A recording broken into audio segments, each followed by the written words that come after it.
Bonsoir les gens, nouvelle vidéo, donc ce sera une vidéo assez courte. Je vais juste parler de ce que j'appelle l'essentiel relationnel, parce que je vois en fait, je remarque que beaucoup de gens n'ont pas les bases philosophiques par rapport aux interactions. Donc je vais juste essayer de parler de ça maintenant. Simplement, sans les bases, ce qui se passe, c'est que vous remettez plutôt votre destin entre les mains de la chance plutôt qu'entre vos propres mains. Et voilà, peut-être que parfois la chance n'est pas de votre côté.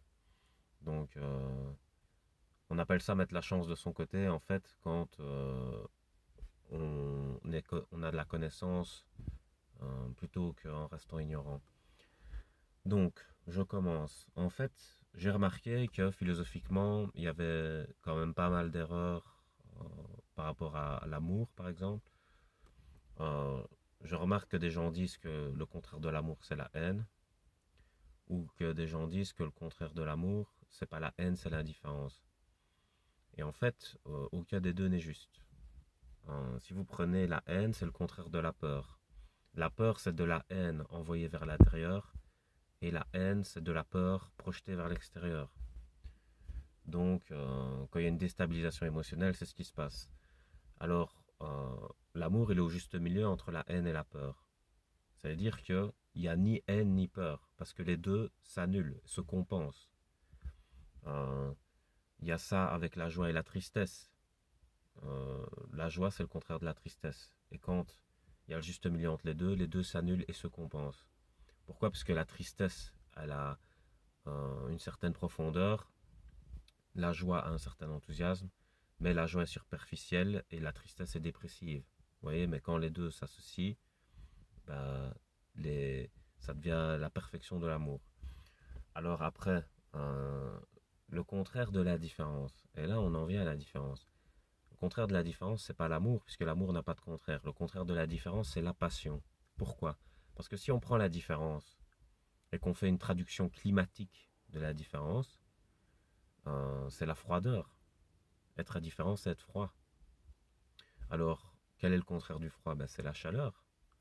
Et qu'est-ce qui est représenté euh, par la chaleur dans les émotions? C'est la passion. Donc, le contraire de la différence, c'est pas l'amour, c'est la passion. Et la passion est un excès. Donc ce sont deux extrêmes en fait. Et si vous ne comprenez pas ça relationnellement, vous n'allez pas dans la bonne direction parce qu'un extrême en appelle un autre.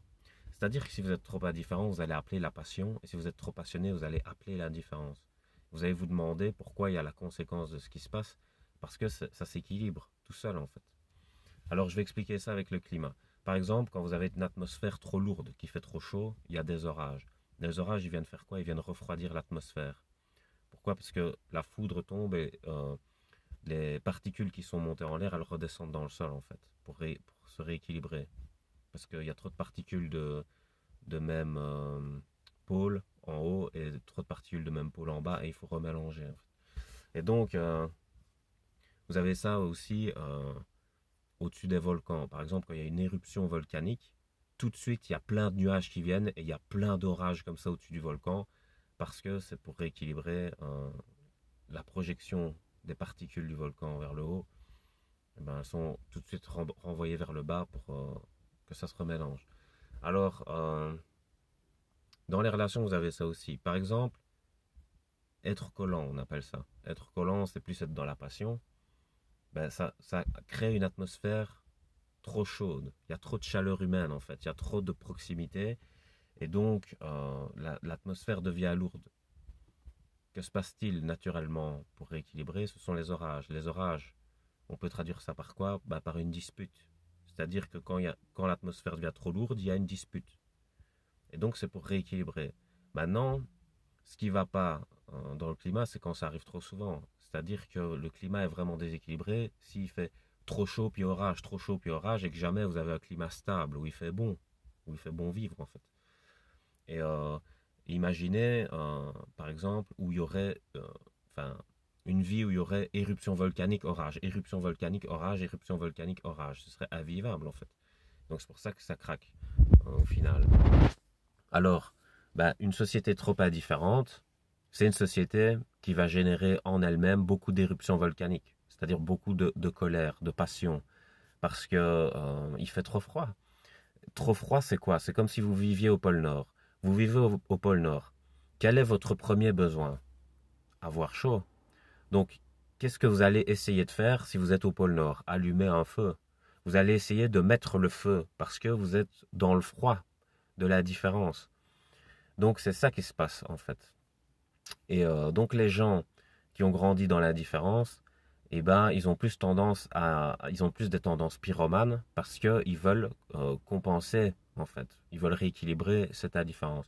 Les gens qui ont plus grandi dans la passion, eux, ils veulent rééquilibrer par la froideur. Donc, eux, ils veulent éteindre les feux. Ils vont plus avoir une attitude d'extincteur par rapport au passé qu'ils ont eu.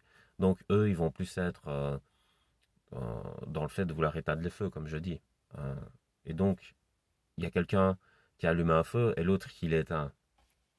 Donc, j'avais écrit quelque chose comme ça, ironique. J'avais dit j'ai déclaré ma flamme, mais malheureusement, c'était à un pompier. Donc, c'était pour dire voilà, ironiquement, je déclare ma flamme à un pompier. Quel est son réflexe? Boum, il l'éteint. Donc, c'est ça que je voulais dire dans cette vidéo aussi. Mais aussi, il y a des degrés par rapport à ça. C'est-à-dire qu'il faut être mesuré par rapport à la réalité. Par exemple, il y a quelqu'un qui est au pôle Nord et qui allume un feu, et quelqu'un vient direct en paniquant et qui l'éteint avec son extincteur. Mais il n'y aura jamais de chaleur humaine. Parce que le feu, là, il vient compenser le froid, donc il faut comprendre ça. L'autre, il vient avec son extincteur direct et il éteint tout de suite. Il veut voir aucune flamme, zéro feu. Bah, à ce moment-là, il y a un problème au niveau de l'équilibre. Il faut accepter qu'il y ait un feu normal pour être stable. Et puis, celui qui a grandi dans la différence, trop, on va dire, il va foutre le feu, mais ça va être un genre de feu de forêt. Et quand l'autre va venir avec son extincteur, sa lance de pompier pour éteindre le feu de forêt, il va dire non, non, faut pas éteindre le feu, alors qu'il est en train de tout brûler, de tout cramer. Donc, vous voyez, il faut être mesuré dans les deux, en fait. C'est pour ça que j'explique ça dans cette vidéo. Et quand vous comprenez ça, ben, relationnellement, vous comprenez beaucoup de choses parce que vous êtes face à ces comportements-là, mais vous ne comprenez pas pourquoi les gens ont ces comportements-là. Mais ça, c'est par rapport à d'où ils viennent, enfin à leur origine, ce qu'ils ont connu avant, mais c'est aussi une juste compensation qui se fait en fait. Et ça, ça c'est pas compris. Par exemple, les gens qui vont avoir tendance à la différence, ils vont pas comprendre la passion, et ceux qui vont avoir tendance à la passion, ils vont pas comprendre la différence. Et justement, avoir les bases, ça permet de se dire, ok, là c'est juste le fait de réajuster parce qu'il y a trop de ceci ou de cela. Euh, je vais prendre un exemple vraiment typique dans les relations, c'est genre pour les extrêmes, hein, ce qu'on va appeler enfin, comment dire, euh, les injonctions ouais, paradoxales, enfin plutôt dire fais ce que je dis, pas ce que je fais. Donc c'est genre une personne, elle vous laisse dans un froid polaire, donc une indifférence de 3 mois. Par contre, vous, si vous ne répondez pas dans la minute, la personne pète un câble.